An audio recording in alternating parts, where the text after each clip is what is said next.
Another item you will see in some dialog boxes is a checkbox, as shown here. These items allow you to make choices from a group. You can choose more than one checkbox at a time.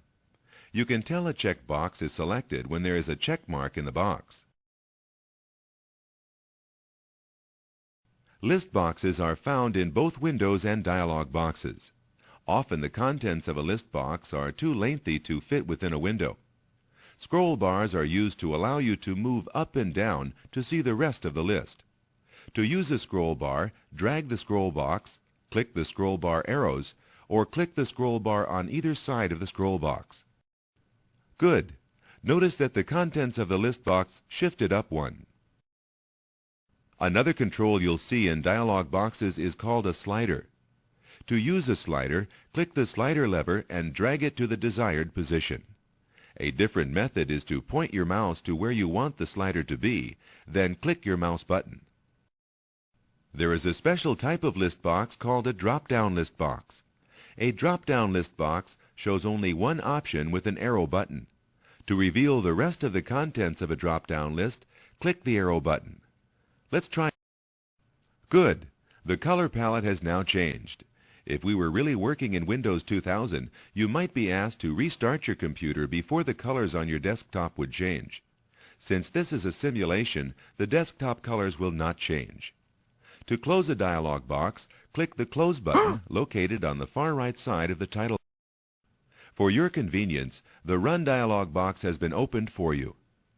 Text boxes can be found in dialog boxes and as part of Windows applications.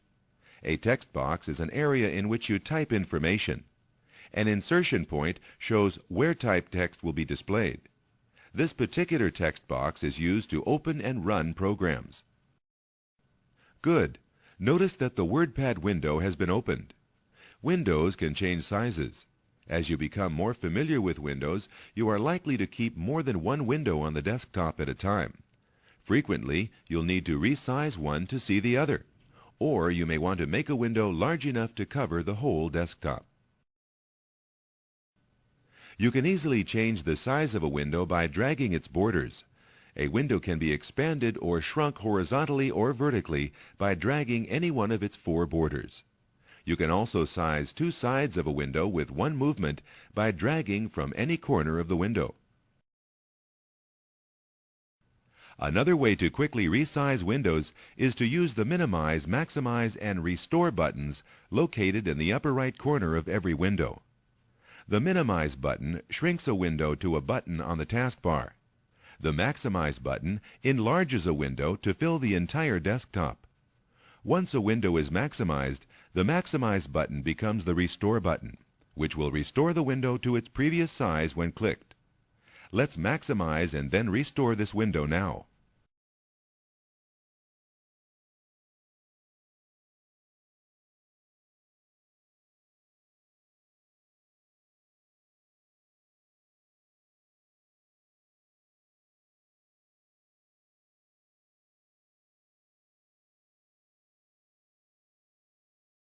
Minimizing a window shrinks it to a button on the taskbar.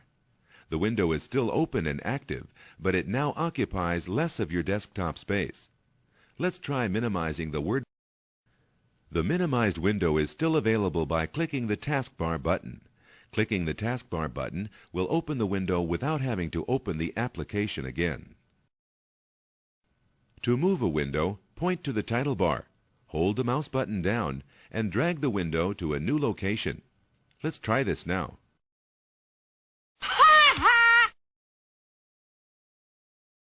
When you have finished working with a window and no longer need it to be available on your desktop, you can close it. To close a window, click the Close button. An alternate way to close a window is to press Alt plus F4. Good. Notice that Document WordPad disappeared from the taskbar when we closed the WordPad window.